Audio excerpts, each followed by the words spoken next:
Welcome to చిన్నారి cooking channel. ఈ రోజు మనం కరకరలాడే కాకరకాయ వేపుడు చేసుకుందామండి. కాకరకాయ విత్ వెల్లుల్లి కారం.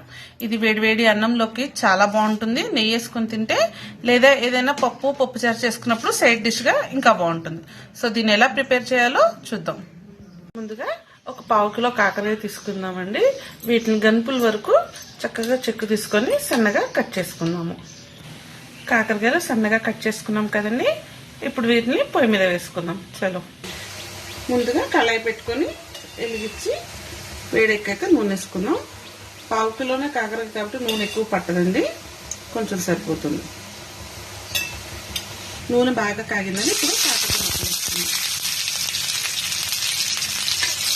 కాకరకాయలు వేగడానికి టైం పడుతుంది కాబట్టి ముందు కాకరకాయలు వేసుకోవాలి, తర్వాత తాలింపు గింజలు వేసుకోవాలి. ముందే తాలింపు గింజలు వేసామనుకోండి అవి మాడిపోతే మన కాకరకాయలు మగ్గవు. సో కొంచెం మగ్గిన తర్వాత మనం తాలింపు గింజలు వేసుకున్నాం.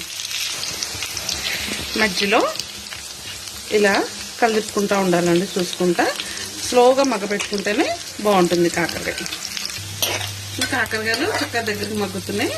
ఇప్పుడు ఇందులో తాలింపు గింజలు వేసుకుందాం.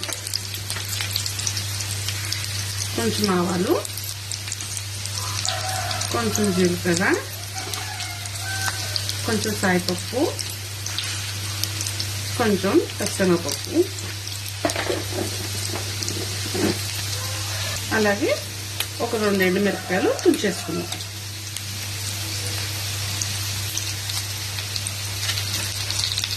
రెండు ఫ్రెష్ కరివేపాకు. ఇవన్నీ కూడా ఇప్పుడు చక్కగా నూనెలో వేసి మగ్గిపోతాయండి. ఒకసారి కలుపుకొని కాకరకాయని మగ్గబెట్టుకుంది.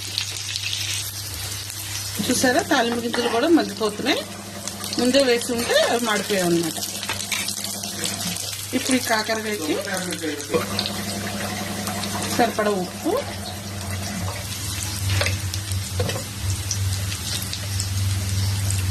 సరిపడా పసుపు వేసుకుంటాం.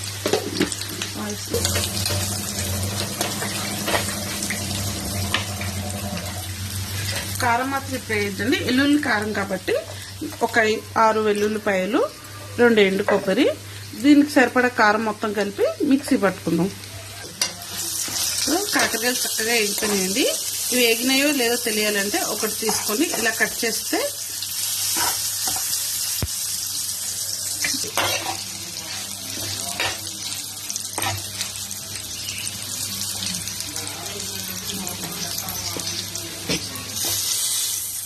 కొంచెం వేయాలి, ఒక 2 నిమిషం.